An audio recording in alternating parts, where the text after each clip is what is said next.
छोटे बच्चों की मसाज कैसे की जाती है, किन बातों का हमें ध्यान रखना चाहिए और क्या टेक्निक्स है, वो सब कुछ आज इस वीडियो के अंदर हम देखेंगे। तो सबसे पहले तो बेड के ऊपर ड्राई शीट बिछा लेंगे ताकि जो बच्चों का सुसु वगैरह है वो बेड पे ना जाए, क्योंकि जब भी मसाज वगैरह करते हैं तो उस टाइम पे डायपर खोल देते हैं, क्योंकि प्राइवेट एरियाज़ के ऊपर भी मसाज करते हैं। उसके बाद में फिर उसके ऊपर एक साफ़ कपड़ा बिछा देंगे और बेबी को रख देंगे। अब ये बात होती है कि आपको कौन से ऑयल से मसाज करनी है, तो बच्चों का जो ऑयल है वो चेंज करते रहना चाहिए। यहाँ पे मैंने ये बैलून रख दिया है ऊपर, ताकि अगर हमारा रोए तो फिर वो बैलून से डिस्ट्रैक्ट हो जाए। तो अब हम इसकी मसाज वगैरह स्टार्ट करेंगे। तो जो मैं आपको बता रही थी ऑयल के बारे में, तो बच्चों का ऑयल चेंज करते रहना चाहिए। जैसे कि देखो, बादाम रोगन वाला जो ऑयल है और घर का मक्खन है, वो स्पेशली सर के लिए बहुत अच्छा है। बच्चों के हेड मसाज के लिए हमेशा ये दोनों में से ही कुछ एक यूज़ करना चाहिए। उसके बाद में फिर बच्चों की जो पूरी बॉडी मसाज है, वो गर्मियों में तो आप कोकोनट ऑयल से या फिर ऑलिव ऑयल, जैतून के तेल से कर सकते हो, और सर्दियों के अंदर अगर बहुत ज़्यादा ठंडा है तो सरसों के तेल से कर सकते हो, बादाम रोगन से भी कर सकते हो, ऑलिव ऑयल से भी कर सकते हो। विंटर्स के अंदर, बहुत ज़्यादा ठंडी के अंदर आपको कोकोनट का ऑयल अवॉइड करना चाहिए, क्योंकि कोकोनट का तेल ठंडा तेल माना जाता है। और जो भी ये जॉनसन्स, हिमालयाज़ वगैरह के जो बेबी ऑयल्स आते हैं, ये सब बकवास है, इन सब से कभी मत करना। क्योंकि जो ये इस तरह के ऑयल्स होते हैं, हमें नहीं पता है कि वो प्योर हैं कि नहीं है, उसमें क्या डाला हुआ है। लेकिन जो ये बाकी जो हमारे रेगुलर ऑयल्स हैं, जो हम खुद हमेशा से यूज़ करते आ रहे हैं, एक अच्छे ब्रांड के ऑयल, फिगारो का ऑलिव ऑयल जैसे, और डाबर का बादाम रोगन तेल, हमें हमेशा बच्चे के ऊपर यही सब यूज़ करना चाहिए। इसीलिए आप इनमें से कोई भी एक ऑयल चूज़ कर लो। और अगर आप बच्चे को घर का मक्खन वगैरह लगा रहे हो, तो देखो वो ताज़ा होना चाहिए। अगर आपने कल निकाला है, वो फ्रिज में है, तो फिर आप उसे थोड़ा सा पहले फ्रिज से बाहर निकाल के छोड़ दो। सॉरी, थोड़ा डिस्टर्बेंस आ रहा है घर पे, किसी के घर पे कुछ काम चल रहा है। आज मैं गुड्डा की मसाज घर के मक्खन से करूँगी। तो सबसे पहले मैंने थोड़ा-सा मक्खन अपनी हथेली पर रगड़ा और उसके बाद में बेबी के पैर पे लगा दिया। उसके बाद में थोड़ा-सा और मक्खन लिया, और पहले तो ये मेक श्योर करो कि बच्चे के पूरे पैर पे अच्छे से आप मक्खन लगा दो, यानी कि कोई तेल लगा दो। उसके बाद में फिर हम जो स्टेप्स हैं वो स्टार्ट करेंगे। अब थोड़ा-सा मक्खन लेके सबसे पहले जो इसका नी है, उसके ऊपर सर्कुलर मोशन के अंदर मैं स्टेप करूँगी। ये मसाज की एक टेक्नीक होती है कि जितने भी जोड़ हैं उन सब के ऊपर अपने को ऐसे सर्कुलर मोशन में मसाज करनी होती है। उसके बाद में बच्चे का जो पैर है, उसमें ऊपर से लेके ऐसे नीचे तक आपको पूरा का पूरा ऐसे मसाज करनी होती है। और जो ये घुटने से लेके जो सबसे नीचे का एरिया है, या ऊपर की जो थाइस है, इन सब के ऊपर आपको अपने थंब से सर्कुलर मोशन के अंदर ही मसाज करनी होती है। उसके बाद में फिर आप नीचे से ऊपर तक ऐसे पूरा लंबा-लंबा पूरा लेके जाना है अपने हाथ को, ऐसे जैसे ऊपर से नीचे लेके जाओ, फिर नीचे से ऊपर लेके जाओ, लेकिन लंबा-लंबा ही लेकर जाना है। ऐसा इसलिए होता है ताकि फिर जो इनका रक्त संचार होता है, ब्लड सर्कुलेशन इससे बेहतर होता है। और बच्चों की जो हड्डियाँ होती हैं, वो भी मालिश से काफ़ी ज़्यादा मजबूत होती हैं। बच्चों के पगथली के ऊपर जब हम सर्कुलर मोशन में मसाज करते हैं, उससे सारे एक्यूप्रेशर पॉइंट्स भी दब जाते हैं और बच्चों को बहुत ज़्यादा रिलैक्स फील होता है। तो पगथली के ऊपर तो आपको अच्छे से 1 मिनट तक मसाज करनी होती है। ऐसे बहुत ज़्यादा आपको ज़ोर से कुछ भी नहीं दबाना है, क्योंकि बच्चे बहुत नाज़ुक होते हैं, तो प्रेशर बिल्कुल मत दो, लेकिन जस्ट बच्चों को आराम देने के लिए हल्का-हल्का सा सब तरह से मसाज करो। तो अब जैसे मैं लास्ट के अंदर इस तरह से जब इसके पैरों को दबाती हूँ, तो ये इसको बहुत अच्छा लगता है, जैसे पता नहीं कितना काम करके थक चुकी है ये एकदम। इसी तरह से जो मैंने आपको स्टेप्स बताए हैं, उनको आप रिपीट कर सकते हो, आपको कितनी देर तक रिपीट करना है। उसके बाद में अब हम बेबी के दूसरे वाले पैर की मसाज करेंगे, एकदम सेम तरीके से, कि पहले तो सब जगह पे हम मक्खन लगा लेंगे। मेक श्योर कि बच्चे के हर पार्ट पे अच्छे से मक्खन लग जाए, पूरा अच्छे से तेल वेल लगा लो बढ़िया से, एकदम आगे पीछे सब जगह पे। और बच्चों के जो जैसे यहाँ पे सलवटें जो पड़ी होती हैं, उनके अंदर भी अब हमें अच्छे से तेल लगाना होता है, ताकि रेडनेस ना हो, क्योंकि बच्चों के कुछ कुछ एरियाज़ के अंदर ना पानी रह जाता है। जैसे बच्चों के फिंगर्स, ये पैर के फिंगर्स के बीच के अंदर जैसे पानी गया, हमने नहीं पोंछा, तो यहाँ पे आपको कई बार जैसे देखोगे ना, तो डस्ट मिलेगी आपको, तो वो उसको धीरे-धीरे निकाल दो। और बच्चों के जैसे जितने भी जोड़ हैं, जैसे नी का जोड़ है या फिर घुटना है इनका, उन सब के ऊपर भी हमें अच्छे से राउंड राउंड करके मसाज करनी चाहिए। और जैसे अब आपको ऐसे लग रहा होगा कि देखने से कि मैं जोर लगा रही हूँ, लेकिन मैं बिल्कुल भी जोर नहीं लगा रही हूँ। और इस तरह से बच्चों के दोनों पैरों को पकड़ के ऐसे भी मसाज करनी चाहिए। इससे इनको जब चलेंगे ना, तो बहुत ज़्यादा बाद में आराम मिलता है, इनको काफ़ी हेल्प होती है ऐसे चलने के अंदर। तो अमायरा भी आपको पीछे से बता रही है कि हाँ जी ऐसा होता है। उसके बाद में फिर जैसे बच्चों को ये जो बच्चों के घुटने हैं इस दोनों तरफ के, इनके ऊपर भी तेल लेके सर्कुलर मोशन में थंब से धीरे-धीरे मसाज करनी है। प्रेशर बिल्कुल भी नहीं देना है बच्चों के किसी भी एरिया पे प्रेशर नहीं देना है। हाँ, अमायरा मैंने बता दिया कि प्रेशर नहीं देना है। आप मत बताओ ना बीच-बीच में गुड्डा। उसके बाद में बच्चों को एकदम अच्छे से पूरा रिलैक्स फ़ील कराने के लिए थोड़ा-सा इनको दबा दो, इनको बड़ा ही मज़ा आता है। ऐसे अमायरा तो खूब एन्जॉय कर रही है इस टाइम पे। अब साथ-साथ में बेबी के हाथ-पैर की एक्सरसाइज़ भी करवा देनी चाहिए। तो बेबीज़ के जो दोनों पैर होते हैं, उनको ऐसे दोनों को पकड़ के बच्चों के पैरों को पेट के पास में लेकर आइए, फिर इनको वापस नीचे लेकर आइए। इससे बच्चों को पेट से रिलेटेड कुछ भी प्रॉब्लम्स होती हैं, उसको सॉल्व करने में बहुत ज़्यादा हेल्प होती है। जैसे गैस हुआ, इंडाइजेशन हुआ और बच्चों को जैसे साइक्लिंग आप करा सकते हो, ये सेकंड एक्सरसाइज़ हो गई बच्चों की। तो बच्चों को मसाज करते वक़्त आप ये सब एक्सरसाइज़ ज़रूर करवाना चाहिए। क्योंकि बच्चे फुल डे बैक पे ही लेटे रहते हैं और स्टार्टिंग में तो इनको अपने हाथ-पैर हिलाना भी नहीं आता है, तो फिर इनकी एक्सरसाइज़ेज़ करानी बहुत ज़रूरी है ताकि इनके मिल्क का डाइजेशन अच्छे से हो। उसके बाद में थर्ड एक्सरसाइज़ है कि आप बच्चों के हैंड्स एक तरफ का हाथ और दूसरी तरफ की लेग को आस-पास ऐसे पेट के पास में लेकर जाएँ और फिर दूर लेकर आएँ। तो ऐसे ही आपको हाथ के साथ भी करना है, जैसे इसमें मैं हाथ भी कर रही हूँ, उसमें समहाउ मेरा हाथ स्टिल था, आई डोंट नो व्हाई। अगर बच्चा एक्सरसाइज़ के टाइम पे या मसाज के टाइम पे रो रहा है तो बिल्कुल भी चिंता मत करें क्योंकि जब हम स्टार्ट करते हैं तो वो रोते ही हैं, उनको नहीं समझ में आता है कि तुम हमें क्यों इतनी तकलीफ़ दे रहे हो। अब देखो अब हमारा एन्जॉय कर रही है लेकिन आप हमारा के पुराने वीडियोज़ देखोगे ना तो उसमें वो बिल्कुल भी एन्जॉय नहीं कर रही थी। ये है 4th एक्सरसाइज़ कि ऐसे पकड़ के बच्चों को उनके पेट के पास में थोड़ा-सा ऐसे बच्चों को दोनों लेग्स लेके जाओ फिर हल्का-सा ऐसे प्रेशर दो। बच्चे खूब गैस पास करते हैं अगर उनको गैस हो रही होती है तो इस टाइम पे। अब है ये हैंड्स की exercise up and down, up and down, up and down, up and down, up and down.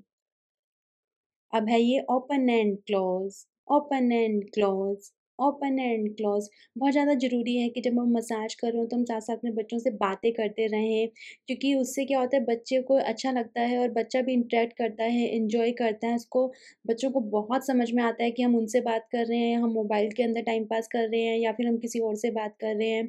तो इस तरीके से हम बच्चों के साथ में जब हम उनको मसाज कर रहे होते हैं तभी उनको इस तरह से रोलू-पोलू भी कर सकते हैं ताकि उनको ये पता चले कि ऐसे पलटना भी होता है आगे जाके। तो इस तरह से काफ़ी सारी एक्सरसाइज़ होती हैं जो इस टाइम पे हम बच्चों के साथ में कर लेते हैं मसाज कराते-कराते, जिनका मेरा नियम है कि मैं जब भी मसाज करती हूँ तो ये सारी एक्सरसाइज़ उसको साथ में करवाती ही हूँ। उसके बाद में बच्चे की नाभि के आस-पास हम अच्छे से तेल लगाएँगे और इसको राउंड राउंड क्लॉकवाइज़ डायरेक्शन के अंदर हम पेट को ऐसे एक्सरसाइज़ करेंगे।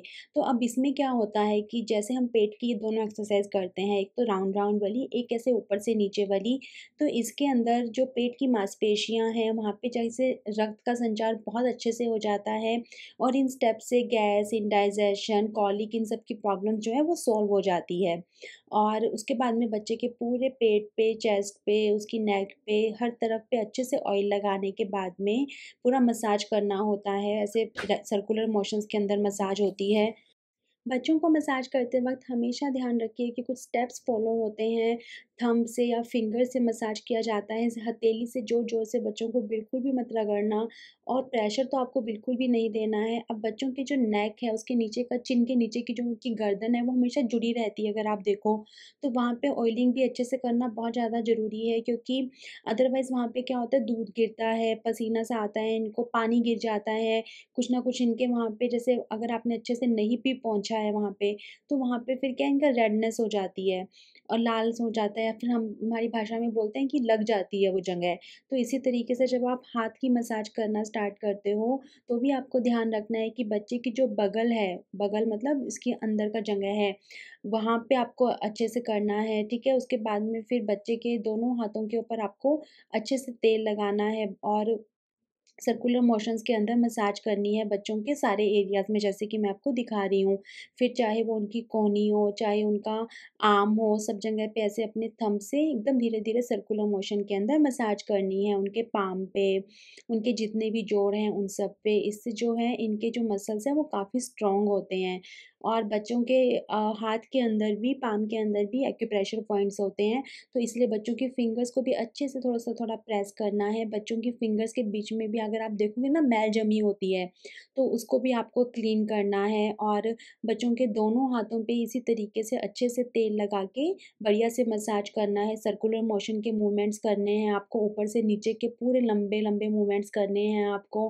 बच्चों की बगल का ध्यान देना है कि यहाँ पे कुछ भी गंदगी ना जमी हो, तेल लगा दो अच्छे से। और जहाँ पे भी इनके सलवटें पड़ती हैं, जैसे लाइन्स पड़ती हैं, उन सब लाइन्स के ऊपर अच्छे से तेल लगाना बहुत ज़्यादा ज़रूरी है। इनके जो हाथों की फिंगर्स हैं, उनके बीच में तेल लगाना बहुत ज़्यादा ज़रूरी है। तो इन सब छोटी-छोटी चीज़ों का हमें बच्चों के साथ में बहुत ध्यान देना होता है। अगर आपका बच्चा 5 महीने का है, हाथ मुँह में ले सकता है, तो जैसे आप जो भी तेल वगैरह लगा रहे हो, तो फटाफट हाथ या फिंगर से उसको पोंछ दो कपड़े से, ताकि फिर बच्चा उस तेल को जैसे मुँह में नहीं ले। उसके बाद में बच्चों के जितने भी जोड़ होते हैं, कोहनी के, उनके हाथ के, उन सब जोड़ों पे सर्कुलर मोशन में मसाज करने से बहुत बेनिफिट होता है बच्चों को। जब बच्चे आगे जाके क्रॉल करेंगे या फिर मूव करेंगे, तो आप बहुत ज़्यादा उसमें बेनिफिट्स देखोगे। तो इस तरीके से बच्चे के फ्रंट की जो मसाज है वो हो जाती है। फिर जब हम बच्चों को बैक की मसाज करते हैं, तो साथ-साथ इनका टमी टाइम भी हो जाता है बैक की मसाज देते टाइम। तो जैसे आप बच्चे को स्टार्टिंग से ही सवा महीने से, मतलब कि जब बच्चा होता है उसके 10 दिन के बाद से जब मसाज करनी स्टार्ट करते हो ना, धीरे-धीरे बच्चे उसको एन्जॉय करने लग जाते हैं। 4-5 मंथ्स का बच्चा तो फिर खूब एन्जॉय करता है जब हम उसे मसाज करते हैं तो। टच वुड जैसे अभी मायरा भी हमको उतना ज़्यादा तंग नहीं करती है। ऑफ़ कोर्स अगर कोई दूसरा करता है तो थोड़ा-सा करती है, लेकिन हम लोगों को भी उतना ज़्यादा तंग नहीं करती है मसाज में। इसके पापा करें या मैं करूँ तो थोड़ा-सा एन्जॉय करती है। उसको पता है कि हाँ भई, कुछ है ऐसा। अब देखो मैं आपको दिखा रही हूँ कि कहाँ-कहाँ के बच्चों के एरियाज़ को आपको ज़्यादा ध्यान से देना है, उन सब एरियाज़ पे तेल लगाना बहुत ज़्यादा ज़रूरी है, जो-जो मैं आपको यहाँ पे एरियाज़ दिखा रही हूँ। गर्दन, हाथ, कहाँ-कहाँ पे इनके सलवटें पड़ती हैं, कान के पीछे, ये सब जगहों पे पता है पानी रह जाता है, हम लोगों को बिल्कुल भी नहीं पता लगता है, लेकिन इन सब जगहों पे पानी रहना सही नहीं है। अब फिर बच्चे के हम क्राउन की मसाज करेंगे हेड की। तो हेड के ऊपर ना मक्खन बहुत अच्छा वर्क करता है। जब हमारा हुई थी उसको बिल्कुल भी बाल नहीं थे, मतलब बिल्कुल भी बाल। और अगर अब आप देखो तो उसके बहुत अच्छे बाल आ रहे हैं। ऑफ कोर्स अभी तो ये बाल कटेंगे, लेकिन फिर भी आ रहे हैं। तो मेरी मम्मी ने मुझे बताया था कि सर के ऊपर घर के मक्खन से मसाज करने से बहुत ही ज़्यादा फ़र्क पड़ता है। तो अब हम हमायरा के सर के ऊपर तो घर का मक्खन ही लगाते हैं। स्टार्टिंग के अंदर जब हमायरा जस्ट हुई थी तो हम बादाम रोगन लगाते थे। और सरसों का तेल भी स्टार्टिंग में लगाते थे, वो सब चीज़ें भी फ़ॉलो की थी। अब ऐसे ब सर्कुलर मोशन में ही बच्चे के सब जगह पे मसाज होती है, इसके फेस पे।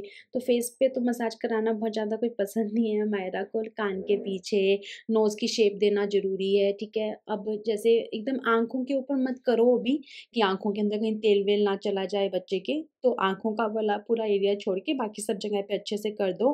अब जैसे हेड का मैंने आगे से तो पूरा अच्छे से कर दिया, उसके बाद में जैसे पीछे जब मैं करूँगी तो फिर मैं बाकी वाला पीछे से कर दूँगी।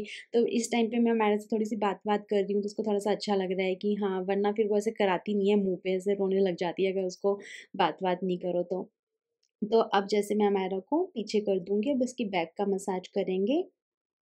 तो इस ऐसे में क्या होता है, बेबी को अच्छे से टमी टाइम भी हो जाता है साथ-साथ ही।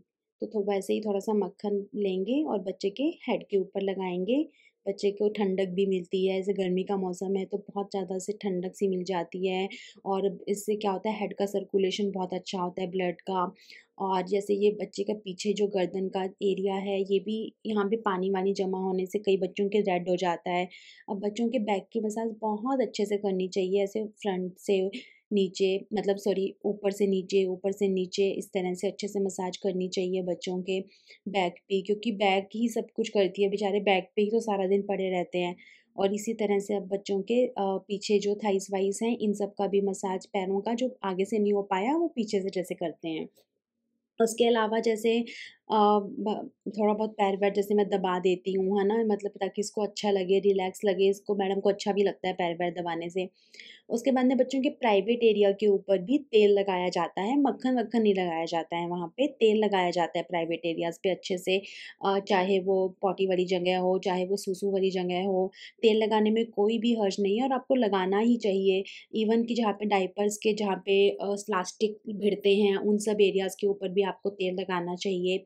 क्योंकि फिर उससे क्या होता है ना, बच्चों को रैशेज़ नहीं होते हैं, रेडनेस नहीं होती है, बहुत फ़र्क लगेगा आपको। जब भी बच्चे का डायपर चेंज करेंगे उस टाइम पे अच्छे से उसको जब वाइप से पोंछेंगे, उसके बाद में उसको थोड़ा-सा क्रीम, वैसलीन या कुछ भी रैश क्रीम लगाते हैं या तेल लगाते हैं, उसके बाद डायपर पहनाते हैं, तो आप देखोगे उसको ज़रूरत ही नहीं पड़ेगी कभी भी किसी की, मतलब डॉक्टर वगैरह की, कि उसको रैश हो रहे हैं, उसको रैश होंगे ही नहीं। तो फिर इस तरीके से हम लोग इसके बैक का मसाज कर दिया, लेग्स का, इसके मतलब एक्यूप्रेशर पॉइंट्स का, इस तरह से, मतलब ऐसे फिर बच्चा अगर अच्छे से मसाज कराता है तो मज़ा भी आता है। इसको डांस करा रही हूँ मैं बीच-बीच में। तो बस यही ट्रिक है बच्चों को मसाज कराने के पूरे कैसे आप करा सकते हो। हर एक पार्ट का मैंने आपको पूरा डिटेल में बताया है। अब आप इस वीडियो को फ़ॉलो करना एंड शेयर करना।